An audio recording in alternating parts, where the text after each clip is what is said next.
네, 여러분 안녕하세요. 수정쌤입니다. 오늘은 광운대학교 수리논술에 대해서 말씀드릴까 하는데요. 작년에 실시했던 기출문제에 대한 분석하고 광운대 논술 준비하고 싶은 분들은 어떻게 해야 되는지에 대해서 안내 말씀드리겠습니다. 첫 번째, 올해 광운대 논술을 간단히 요약하면 논술 80의 교과가 20% 반영을 하고요. 교과는 모든 과목의 석차 등급을 반영하고 졸업한 재수생도 3학년 1학기까지만 반영을 합니다. 그런데 광운대 논술 합격자의 교과 평균은 4.0에서 4.5 사이였으니까 내신이 5점대 정도 된다고 하더라도 아주 약한 손해를 보는 정도다.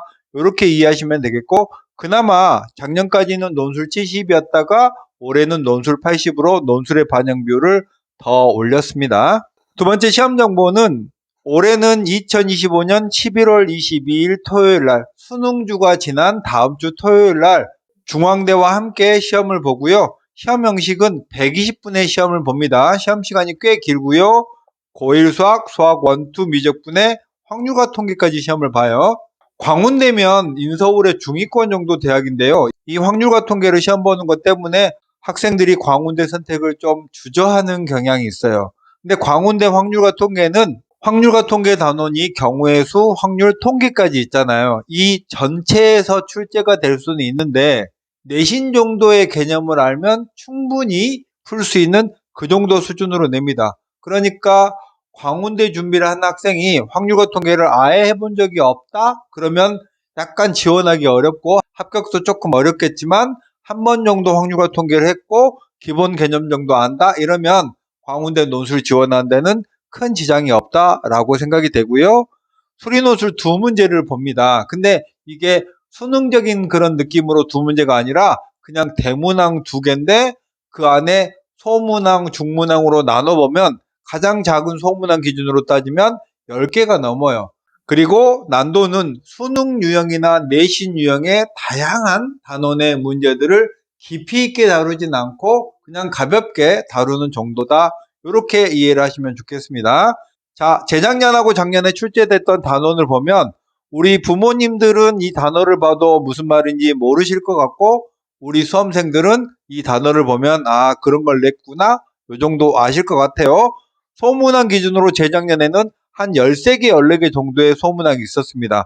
미적분, 확률 통계까지 해서 확률 통계도 꼭 빼지 않고 내는 대학이고요. 재작년에는 표본 평균의 정규분포 기본 공식까지 냈으니까 통계 끝단원까지 냈고 그 이전에도 광운대가 확률과 통계를 출제 범위로 유지하고 있던 때에도 출제를 한다면 그전에는 경우의 수나 확률의 기본적인 문제 그냥 다 맞아라 라는 수준으로 출제를 했다가 요즘에는 통계까지도 단원을 왔다 갔다 하긴 하는데 난도는 기본 정도다 이렇게 판단을 하시면 되겠고 작년 2025학년도에 출제 단원을 보면 고1 수학에서 내접원, 외접원의 방정식을 구하는 문제, 원위의 두 점 사이에 최단, 최대 거리를 구하는 문제, 인수분해를 활용하는 이런 문제들은 거의 내신 유형의 문제 같은 그런 형태의 문제도 출제를 했고요. 수학원, 수학2, 미적분, 확률과 통계까지 고르게 출제를 하면서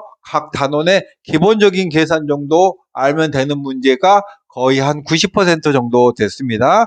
자, 광운대 출제 경향하고 어떻게 준비할지를 정리해드리면 광운대는 제시문이 문제 해결에 필요한 수학의 기본 공식과 이론을 제시합니다. 특히 고1 내용들은 여러분이 최근에 직접 공부한 적이 없잖아요. 오래돼서 까먹었을 텐데 고1 문제를 푸는데 필요한 기본 공식을 힌트 형태로 줍니다. 그래서 이 힌트 보고 요거 이용해서 풀면 되겠구나 이런 느낌으로 풀면 되겠고 소문항 기준으로는 10개가 넘는다고 했죠.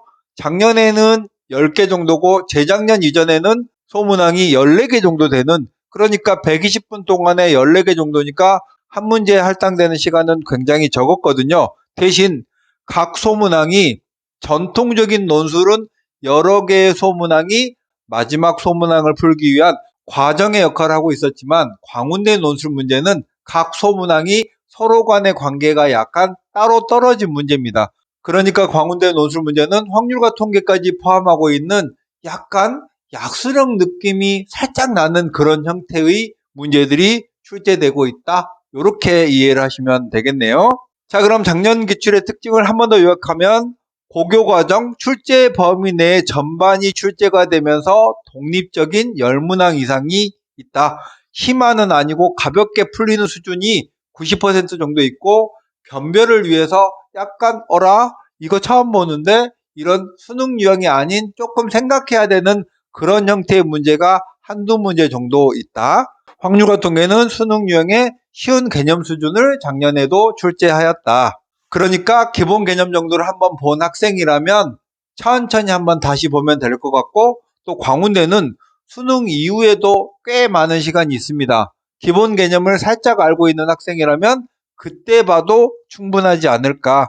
그리고 고1 과정도 다른 대학들은 간접 출제를 하거든요. 문제풀이의 계산의 일부를 출제하는데 광운대는 매년 보면 고1 문제가 한 20% 정도쯤 되는 고1 문제를 본격적으로 출제하는 대학입니다. 예전에 보면 복소수도 출제하고 나머지 정리도 출제하고 이렇게 출제하는 단원을 보면 여기저기 왔다 갔다 하면서 널뛰듯이 여러 단원을 출제하고 그 내용은 간접 출제보다는 조금 더 깊은 수준이다. 이렇게 이해하시면 좋겠고, 자, 그럼 광운대에 관심 있는 학생들은 어떻게 준비할지에 대해서 생각을 해볼까요? 일단 광운대는 수능 최저가 없습니다.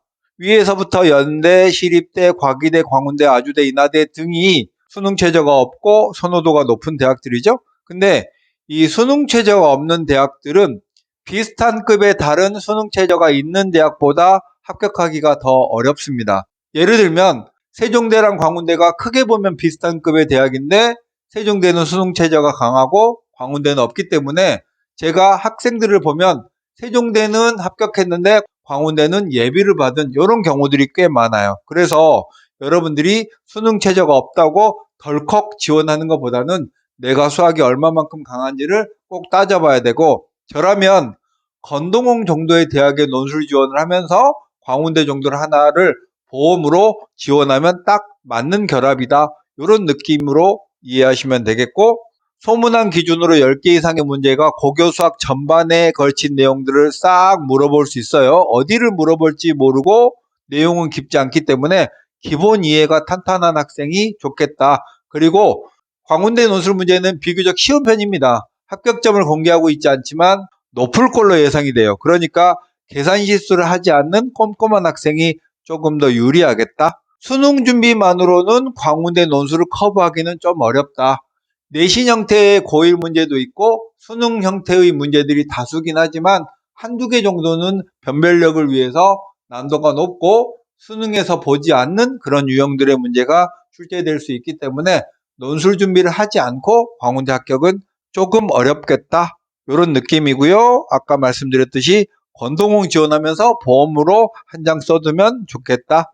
그리고 아직은 발표하지 않았지만 광운대는 의미 있게 논술 가이드북을 잘 발표하는 대학이거든요. 그래서 이후에 광운대 논술 가이드북이 나오면 꼼꼼하게 한번 점검을 해보면 좋은데, 수정쌤이 여러분들 위해서 그때쯤에 맞춰서 해 놓을 테니까요. 제가 유튜브 영상을 찍으면서 한 번도 구독에 대한 얘기를 하지 않았는데 이제부터는 좀 해야 될 것 같아요. 제 유튜브 영상이 마음에 들고 정보가 유익하다고 생각되면 구독하고 좋아요를 통해서 저에게 격려와 힘을 주시면 좋겠습니다. 광운대 논술 입결은 입시 결과에 논술 점수는 발표하지 않았는데 경쟁률은 평균 35대 1 정도고 합격자의 내신 평균은 4점대 후반이니까 5점대 학생이라도 논술 조금 더 잘 보면 합격할 수 있다. 충원 합격은 평균 30% 정도쯤 된다. 이렇게 이해를 하시면 좋겠고, 작년에는 토요일날 1교시, 2교시에서 이렇게 모집 단위에 따라서 오전 시험과 오후 시험으로 나누어졌다는 사실 또한 확인해 보면 좋을 것 같습니다. 자, 광운대 수리논술에 대해서 마지막 정리를 하면 고1 수학, 미적분, 확률과 통계까지 고르게 12문제 정도의 독립된 문제를 출제한다. 내신이나 수능 형태로 그냥 보통의 학생들이 봐도 이해되는 문제가 90% 정도 있으면서 한두 문제는 변별력을 위해서 어렵게 출제를 하니까 거기에 맞춰서 준비를 해야 되는 대학이다. 수능 최저가 없으니까 건동홍 정도의 대학을 지원하면서 보험으로 한 장 정도 지원하면 좋다. 이 정도가 광운대 수리 논술의 핵심 포인트였습니다. 오늘은 여기까지 할게요. 수정쌤이었습니다. 안녕.